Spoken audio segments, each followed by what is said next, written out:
SBC Media. Welcome to the iGaming Daily Podcast, analysing the news from the betting and gaming industry all over the globe, supported by Optimove, the #1 CRM marketing solution for the iGaming market. For a second consecutive week, there have been developments concerning UK gambling's regulatory future. Last Monday, Parliament hosted its long-anticipated debate on affordability checks, showcasing a raft of distinct opinions on the Gambling Review's most divisive matter. As attention now turns to the Gambling Commission's imminent two-tier pilot scheme for financial risk checks, the debate revealed genuine worries from the UK racing industry about the future of a heritage sport that is so reliant on betting for its survival. The week also saw the Gambling Commission deliver the first datasets of its new survey methodologies measuring gambling prevalence in the UK. And to round off the week, and indeed February, the Betting and Gaming Council staged its annual general meeting, which provided the perspective of key political actors on delivering change to future-proof gambling, during which UK gambling stakeholders were warned of their wider duties beyond affordability checks. I'm Martyn Elliott, and welcome to today's edition of iGaming Daily, brought to you in partnership with Optimove, the #1 CRM marketing solution for the iGaming market. 56% of the EGR Power 50 personalised player experiences with Optimove, and as a special offer, Optimove is offering new clients a free first month when they buy Optimove. For more information and to claim the free month, go to optimove.com/SBC. Joining me today to discuss another busy week in UK gambling is SBC's Content Director, Ted Menmuir. Hi, Ted. How are you? Very well, Martin. Good to have another rift on UK gambling's regulatory future. Yeah. Let's hope there's no part 3, please. Yeah. Yeah. We don't want to. Would you like a week, please? Yeah. Would you like a slightly quieter working week this week rather than you had? Oh yes. Yeah. Yeah. So, right, where shall we start? How about that Westminster Hall debate last Monday, which seemed quite lively, and frankly, I got the impression reading through the minutes of it, it was like a Quantum Leap episode from the Cameron Osborne years with Chris Grayling, IDS, Stephen Crabb, Adam Afree, Matt Hancock, all pitching in. It was like like politics before Brexit. It was, I know, and it was kind of a flashback to that era, and quite a stellar cast of MPs turning out for the debate, which is a good thing, and I think it does carry kind of a status that needs to be debated. Yeah, I mean, is it really interesting? Some, as you say, there were big hitters there, and there was some genuine debate going on. There's a lot goes on in Westminster that is just for show, but there were some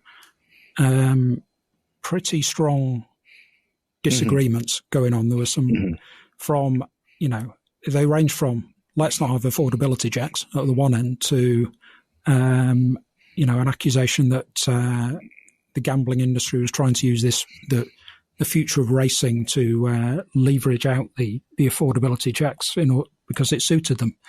So, and then a number of opinions sort of midway between as well. It was really interesting stuff, I thought. Yeah, I mean, from reading the minutes and actually observing the video of the debate, I mean, what comes through is that none of the camps are really kind of moving on the matter, but the reality is that on affordability checks is that they're here to stay, and that it will come down to the UKGC's pilot program.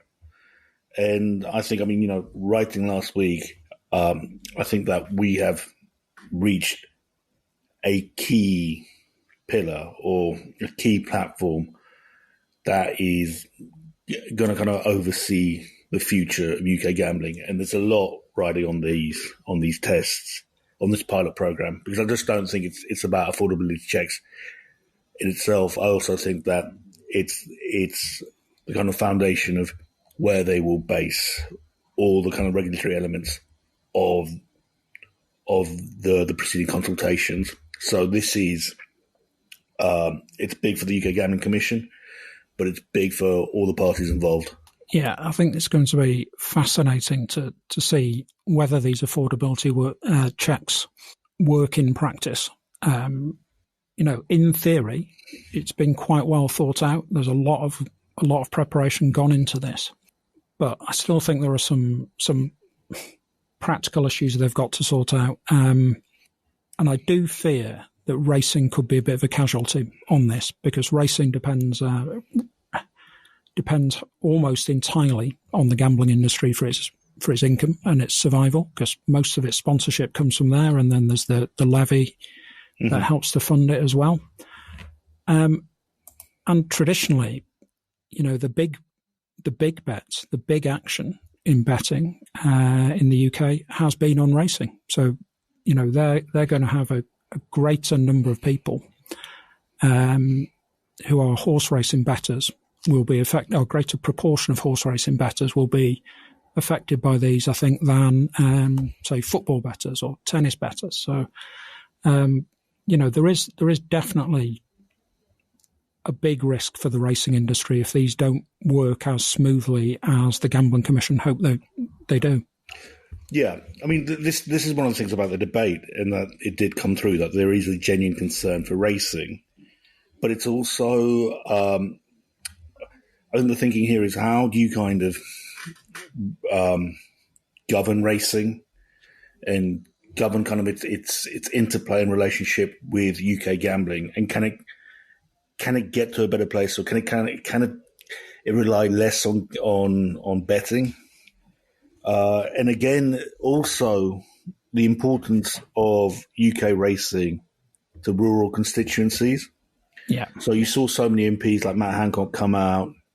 They all kind of came out with these lines of like representing their racetracks, representing their local stables. That it isn't just a case that British racing is a sport, but it's also that it has kind of a rural connection.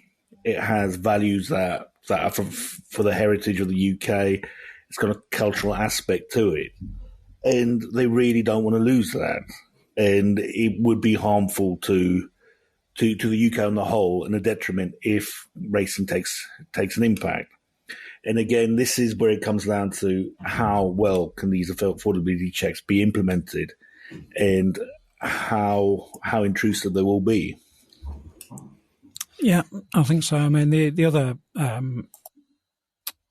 big thing to note, the UK, the racing industry, is not just about tradition. It's not just about a great day out, and going to the races is a great day out. One of the best things you can do, in my view, anyway.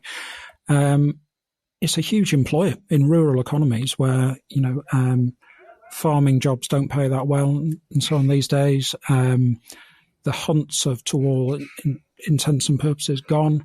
So a lot of jobs, and some of the better paid jobs, although maybe stable lads would tell you differently, really depend on this being done well and this working for the industry. Otherwise, they need a big rethink about how they're going to bring in the prize money and the sponsorship and so on that they need.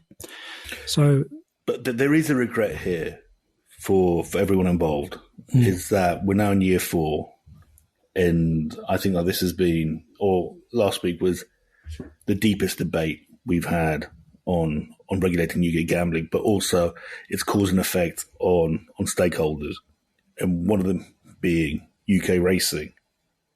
And I think a lot of people will be thinking like this might be just too late down the field to kind of change the course or get a better consensus on what should be done to regulate the industry without harming other stakeholders involved. Yeah, I think so. I think we should perhaps reflect when all this has gone through and so on. And I think, I'm trying to think who it was. Is he called Danny Kruger, the guy who's I think he's Prue Leith's son, isn't he? Who's a Conservative MP, and he raised the view in the debate that the people who are and the stakeholders who are most affected by decisions in policy aren't really part of the process in forming that policy. So I think we should reflect after this. Why has it taken the racing industry to come in and force this debate? And like, as you say, it's in year 4 we're having it. Why was this not happening closer to the start when it became? I think if you'd said at the start of this regulatory process, what are the absolute nailed on things that will come in as a result of the review, you'd have said, stake limits on slots were pretty much guaranteed, and affordability checks were pretty much guaranteed as well. So it's a fair question for everyone to ask, and for stakeholders to ask, particularly racing that's so badly or is likely to be badly affected by it. Why haven't we had this discussion earlier? And why were they not? I know we've had a lot of consultations and so on, but have they been consulted enough? I guess. Yeah, and I think you said something very important, that you have to kind of separate the consultations from an actual debate. So consultations are part of the process of how they review the proposals that they want to integrate into UK gambling. But one of the things that I kind of picked up on is that MPs such as Hancock and Matt Hancock and Davis, they made a clear statement that, yes, these are measures that are meant to kind of protect the players, but they're two very different things, stake limits and affordability checks. And I think even with Philip Davis, what he was saying was that affordability as proposed is intrusive, and it's just not going to work with what the Gambling Commission is proposing. Yeah, I think he's got a point there as well. I do have some doubts about whether it'll work in. It's a well-intentioned measure. There's no getting away from that. The intention is right. They've listened. The people who've put this together have listened to what was said in the consultation. I just wonder if it's just an issue to which there is no frictionless solution. There's no solution that won't be intrusive and won't be damaging to some of the stakeholders. I'm going to kind of fast track to the AGM and something that Bridget Timmons said, and the worry there that if you implement bad practices, it isn't that, it's just bad for the consumer. It's just the impact, the wider impact is that you start to get a deficient market where kind of the threats and risks seem to get kind of momentum, and your consumer is more exposed to the black market. So, case in point, we've seen this in Germany where, yes, the cracks start, but then 2 years down the line, your exposure goes up to 20-30%. And again, this is an aspect that didn't get debated. I mean, what happens? How do you deal with deficiencies in the market post-regulation? And did we, as an industry, put that forward to the Gambling Commission? I mean, we yet to see the consultation's responses, but that's one area that I will want to check on. Sure. That will be interesting to look at. So just before we get into the break, perhaps we can just move on very slightly and have a look at the first round of the new gambling prevalence survey under the new methodology. Some interesting data in that, do you think, Ted? I think the first data set has been on gambling prevalence, and it was very much the UKGC telling us, look, we're going to apply a new model. Now, I think the data set will be expanded as it touches upon the kind of the bigger threats, the bigger risks of UK gambling. But I think for now, they've kind of focused the first data sets on UK gambling prevalence.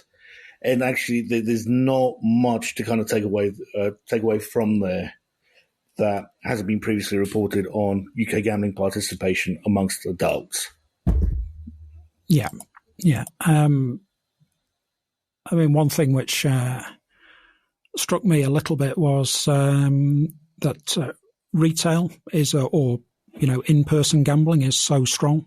We're often, I probably don't read the data and so on as much as I should do on this, and I rely on newspaper reports and so on. And you'd be forgiven for thinking there's some kind of pandemic of online gambling, but actually these figures tell a different story to that.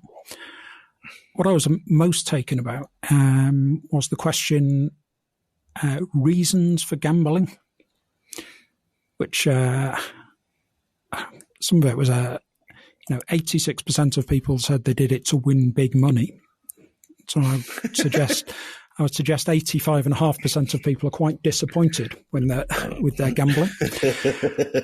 But there were a couple of other slightly bizarre things in this. 19% of people said they gambled for the mental challenge, and 44% said they gambled because it gave them a sense of achievement. So there you go. If you're looking for an excuse in future for putting a bet on, Ted, it's the mental challenge and the sense of achievement you get from it. Oh, well. Yeah. So anyway, let's just go into the break and a message from our sponsor, and when we come back, we will talk about the Betting and Gaming Council's annual general meeting. Brazil, a global economic powerhouse, deeply passionate about sports, and now home to one of the hottest markets in gaming. And we're giving it the full SBC treatment. Join industry leaders, market experts, and all the major players in the country for 3 days of content, exhibition, and epic networking at the first ever SBC Summit Rio. Okay, welcome back to part 2 of the iGaming Daily. And Ted, I was struck by something you wrote last week, which normally when I'm recommending something that one of the SBC team has written on this podcast, I can do it without worrying about sounding too sycophantic. It's somebody who's not on with me. But actually, but you're here today. I thought your report from the Betting and Gaming Council's annual general meeting was fascinating. There were some really interesting nuggets in there. So for people who have made the mistake of not reading your report on it, Ted, who was there? Who was taking part in this meeting? Okay, well, thank you. Yeah, look, I mean, the Betting and Gaming Council had their annual general meeting, and the attendance was all the key political actors. So, yeah, you had Stuart Andrew, DCMS Undersecretary, but at the same time you had the Shadow Minister for Labour. I have to say, I hadn't actually. This probably says more about me than her activity, but I'd not heard of Stephanie Peacock before. Stephanie Peacock, thank you. Yeah, first time she'd crossed my radar, really. And also it was, well, the Betting and Gaming Council, they're going through a transition too. So it was Michael Dugar's last statement as CEO as he transfers over to chairman, and Bridget Simmons, who's the inaugural chair of the BGC, is leaving the industry. So it was good to kind of get their perspectives too about what they feel the trade body's doing, about their short-term and long-term output, and also from Bridget Simmons' standpoint of how the debate changed and the priorities of the BGC have been formed, and also where she kind of sees the debate heading towards. Yeah, I thought she had a really interesting point about operators in the industry almost being the potential for them to be frozen out of decisions about how the levy, the incoming levy, is spent on research, education and treatment. You know, I think it will be a real shame if the expertise from the industry is not part of that process. Yeah. But, I mean, going back to the AGM, I mean, it was another good event with a good basis and grounding of how conflicting it is to regulate this industry and what is at stake, who, you know, what we're trying to protect, who are the stakeholders. And again, you left there thinking, well, guys, this is 4 years down the line. And, you had Andrew Rhodes' statements, and he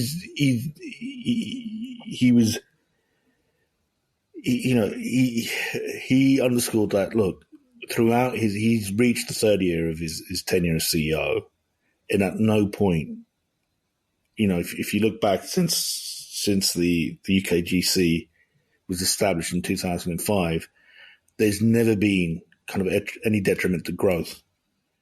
And he asked the kind of prominent question, was like, what do you guys expect from a regulator, and where do we kind of stand against you guys not being able to kind of achieve what your businesses want to do within kind of the regulatory remit of gambling?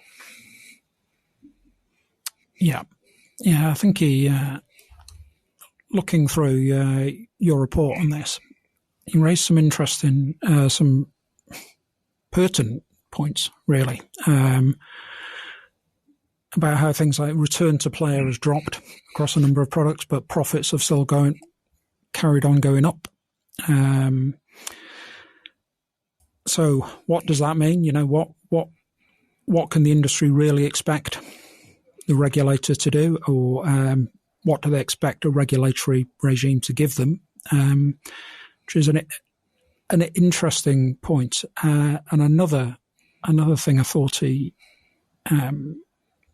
which I thought was interesting, was when he talked about moving the Commission's focus onto what he describes as tier 2, 3 and 4 operators, and really having a look at their operations and the compliance or otherwise in those businesses. That's a bit of a change, because we see a lot of headlines if a tier 1 operator is hit with a penalty, but we don't hear quite so much about the smaller players in the market. Mm-hmm. But then another thing that Andrew Rhodes and the UKGC underlined is that they do want a depth of market and a depth of choice in how UK gambling is structured, because they view that is essential kind of provision against the black market.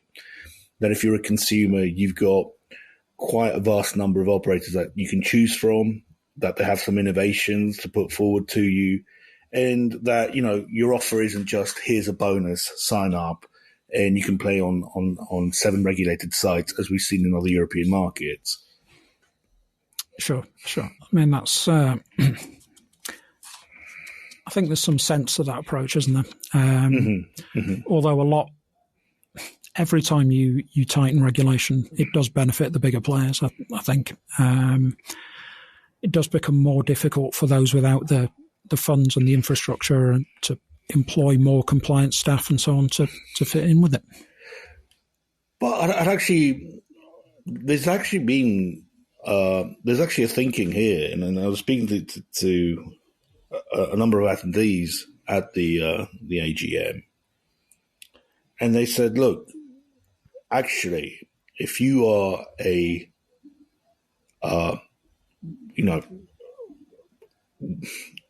operationally effective, small size to mid size online gambling operator, especially strong on the casino element, where yes, you might say the bigger guys have resources, right? But they're not exactly getting it right. I mean, they're still spending multi-millions, in expenses year on year. And sure. A lot of people are saying that if you are an effective small-sized operator, UK focused, and you are good on the compliance end, and you are good on onboarding players, and you are very effective at the operational procedures needed to be compliant, you're going to get acquired, and you're going to get acquired at quite a big multiple.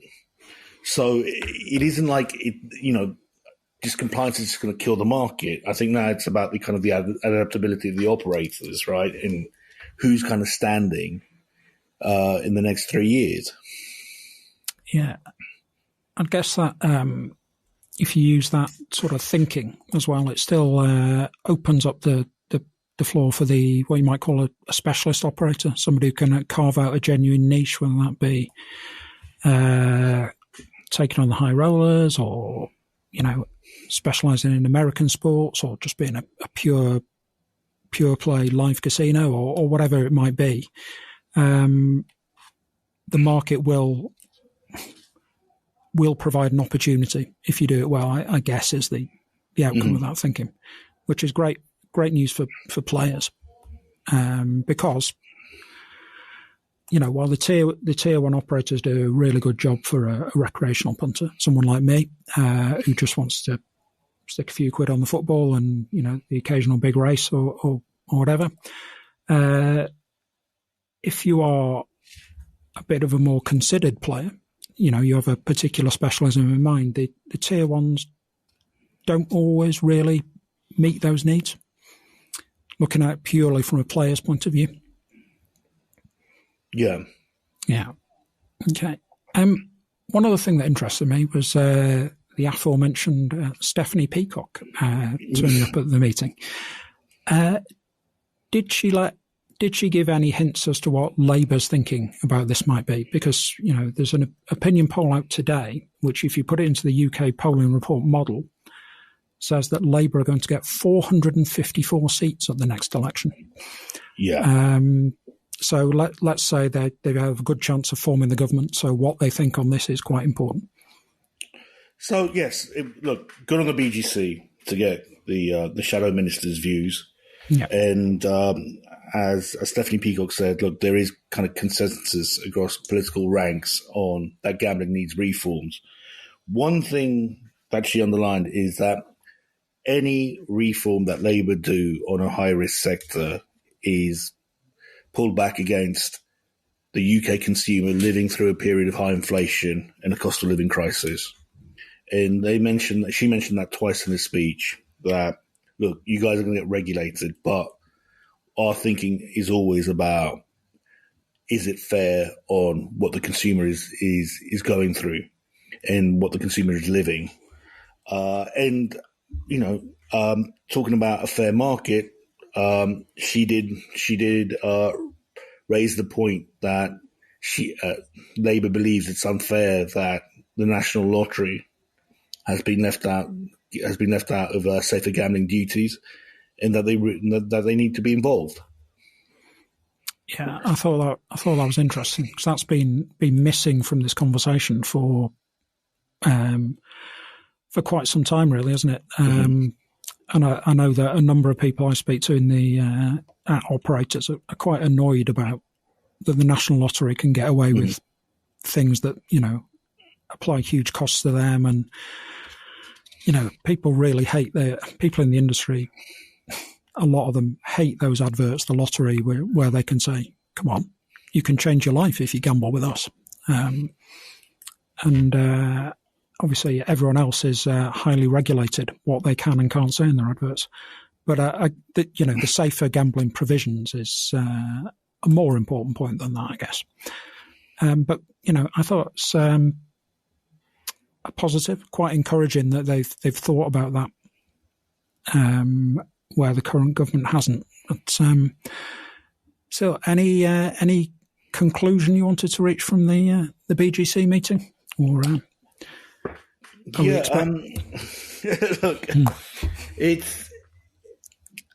it's been an interesting month to kind of reflect back on. A lot of developments coming in February, and look, at least we're getting some clarity on the UK gambling's regulatory future. And look, these player protection measures are here to stay, but they're yet to be kind of out and out defined. We've got a key 6 months coming up for the industry. And again, going back to kind of affordability checks, I don't think that affordability checks will just be on the limits. I think that they are going to be kind of the foundation of how UK gambling proceeds with the rest of its agenda, or the rest of the white paper. Or white paper proposals. Yeah. And what turns out of this pilot test will also affect kind of the gambling levy, how that's structured. Because again, I think we're at that period where we actually, we're drilling down on the actual mechanisms and how they're going to be imposed. And again, what is feasible. And I think that once the regulator and the political actors know, like, you know, this is actually like a blueprint that we can put through, right? They can then start thinking about, look, what are the other kind of remaining elements of this review and how they shaped by affordability check as a protection on the consumer. Yeah, I think you're absolutely right. We are. It's nice that we've got some kind of resolution or something concrete to go on. But yeah, you're right. First step on a. Sorry, I'm going to sound quite cliched, like somebody who's just been voted off Strictly Come Dancing now to talk about the journey we've been on through this, and you know, it is the first step on a longer journey, I think. And I guess we can probably revisit this on March the 5th next year and see where we're up to. And we'll still be talking about it, I imagine. But thanks for joining me today, Ted. And despite the technical issues we've had along the way, we've got through it finally, I think. So thank you. Yeah, and thanks for listening. And come back and join us again for another episode of iGaming Daily tomorrow. Thank you for listening to today's iGaming Daily podcast, supported by Optimove, the #1 CRM marketing solution for the iGaming market. If you want to find out more about some of the subjects raised today, feel free to explore any of the sites in the SBC News network or check out the latest edition of the SBC Leaders magazine. Happy reading.